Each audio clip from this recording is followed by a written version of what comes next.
get better at FC25 now, before you skip ahead, what if I told you if you don't get better after 1 month, I'll refund your money? That's the Nil Guys guarantee. We got in-depth tutorials that are not even on the YouTube channel. We show you the theory of something and we show you gameplay examples in a structured format. We also go over real-life football examples that apply to the game and exclusive pro gameplay analysis, full gameplay analysis to elevate your game. We teach you everything from the basics to the meta. Come join at patreon.com/Nil Guys. Links down below in the description. If you don't get better after 1 month, we'll refund your money. That's the Nil Guys guarantee. Links down below in the description. Okay, what's going on, guys? Hope you're doing very, very well. We're going to go over some new tactics today. The 4-4-1-1. It probably is up there with, you could argue, the 4-4-2, 4-2-2s. And the 4-2-1-3,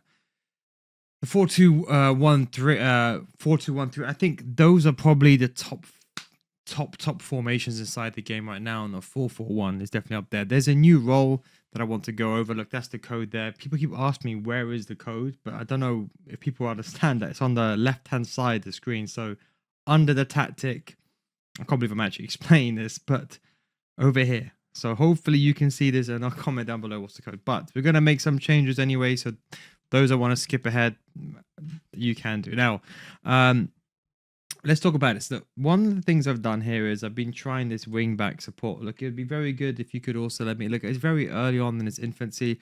I think I prefer false back overall, if you're asking me. But you do have that ability of that player pushing up.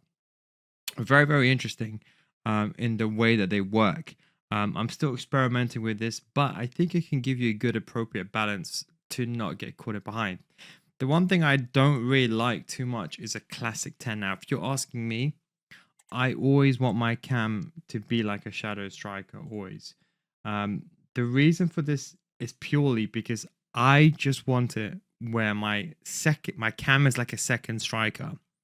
Think of it like kind of like a Burkamp. I don't want my player to just to be outside the box and creating, but with the new patch update, the benefit is that they fix left stick dribbling. So you could argue a classic 10 will be actually more beneficial if you like to play a bit more slower, need to be a bit more careful, you like to be a bit more diligent in your build-up play. But personally speaking, with left stick dribbling being buffed quite a bit, it should be buffed a bit more, we'll get on to another day, but it's been buffed. A classic 10 can work perfectly. Not roaming though, not wide, not none of that rubbish. Keep the cam in the middle where it's meant to be played. But if you're asking me, I just feel for a better connection with the front, I'd rather have a shadow striker, because that player can sometimes run beyond the striker, can do a quick 1-2, and I kind of play it like a 4-4-2. So that is why I like this, because it's kind of like, okay, when you're building up, it's behind the striker, but of course, when you're then in the final third, this player can also run beyond the striker. That is why I like it a lot. So if you're asking me, people ask me my opinion on it, I like the 10, but I think a 10 has more of its role like in a 4-1-2-1-2, where you have, for example, two strikers. But whereas in a 4-4-1-1, I think if you know the way that I like to play it, that cam has to be that shadow striker, and they can help with the striker. But as I said, you could use either a playmaker. I'm using less and less now. It's either a classic 10, someone that can dribble, or if it's going to be like a Dembele type player, second striker, I'd much prefer them on a shadow striker. The main striker, I got them advanced for attack. Left mid, right mid, both of them on inside forward. For one, the centre mids, we've got an attacking centre mid here. We have Tonali. Now, one thing I want to say, apologies for the voice. Now, with Tonali, one thing I want to say is you need to have the ability to understand how you are with the ball. If you know you struggle defensively, it will be better to start off with both of the centre mids as a holding, defend, and then manually put it. You could even put box to box. But I think playmaker, they're more on that advanced role. They can help with the attack. And I think if you had the left-hand side, Tonali, the centre mid going forward, and then you have Kadioglu as that wing back, you do have that width and you do have that support. So if you're asking me, it's something that I'm experimenting with. I'm not too sure if I want a false back the player to be actually fully central. I don't know. It kind of depends on how you play. I'm just experimenting with this. I do honestly prefer like an attacking wing back, because what it does is it pushes the inside forward more central, and that is why I like the overlapping player. So that could be something. But let's say, like, you know what, Neil, I'm not on for any of this testing nonsense. I don't want any funky stuff. I don't trust myself to defend. That's completely normal. A lot of people watching this video right now are going to be struggling with defending, and you're going to be saying, "Oh, if I push a player forward, I don't want to, for example, lose the ball and then be in trouble." So it's completely fine. So maybe if you had like attacking variation of this, maybe you can consider having that player to go forward, but on a more passive variation. You put them on back. Now, for the defenders, look, you're asking me personally speaking, ball playing centre back, aggressive. I think it's too much.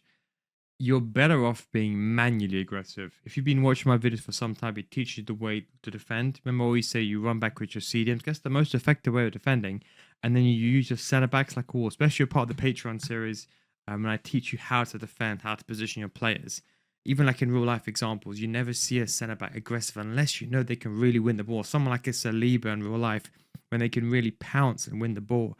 But even then, you're not sure. The problem is when you leave this on aggressive, the game decides when that player is going to push forward. And the game logic is not always good. You know that yourself. You know, if there's, for example, let's say there's a striker running in behind, you don't want your centre back pressing up. You want to be able to control that situation yourself. So if you are going to use anything, I'd rather you stick on a defensive variation of a ball playing centre back, or in my opinion, just go with defender defend. Because this way, if you want to be aggressive and you want to push forward, then go ahead and push forward. At least that way, when you concede the goal, you can hold your hands up and say, you know what, that's my fault. I ran out my centre back. But don't let the game do these things for you. And if you're asking me, ball playing defender, I'm going to be honest, you have to be a really good player. Look, there's two types of players I think that are using this. It's either a very high-end elite player, or it's people, and I'm being very respectful here, people in Division 5 where they don't mind losing a few games or so, or they're playing against Division 6 players that are very much inferior in a game. Maybe they're not playing every single week to keep up. Maybe they're like a Division 1, Division 2 player, but then the lower divisions, and that's why it's working. You know, against a weaker player, you can give me a full bronze team and one rated players, I'm still going to win. But when you verse someone who's the same level as you, it's completely different. So there are just a few things that you have to understand. I see a lot of things on Twitter saying, oh yeah, this is the new meta. Listen, it's not the new meta. I don't know who. I saw this, someone was sharing it. It's absolute nonsense. So just be careful who you listen to. So as I said, look, I'm always going to use defend. You're better off being aggressive yourself, using teammate contain. And the goalkeeper, to be honest, I leave them on defend. I don't use sweeper keeper. I don't really think there's a... I mean, look, the build up, I'll be honest, I've not used it. I've maybe used it for one game, so I'm not going to comment on the super keeper build up. But generally speaking, I don't think there's a use for it, because when you lose the ball on the halfway line, yeah, maybe it might push someone to shoot, but it doesn't really give you that much difference. So anyway, look, that's what I would say. So I would say, look, you can always keep it neutral. This code over here would be a good neutral balance 4-4-1-1. Whether you use your cam as a false 9, whether you use your cam as a traditional 10, or whether you use it as a shadow striker, it's completely up to you. I think shadow striker makes it more attacking. As I said, you have to be a bit more diligent, a bit more slower. You can use even a playmaker to be a bit more defensive, or you can even use a 10. But if you're asking me, shadow striker still trumps it. But you will know this yourself. Remember, always adjust it for your playstyle. Anyways, thanks for watching. Don't forget, everyone get better. It's 25 week on Patreon. So patreon.com/Neil guys. If you don't get above the 1 month, we will refund your money. No guys guarantee. Thanks for watching. Take it easy and catch you next time. Peace.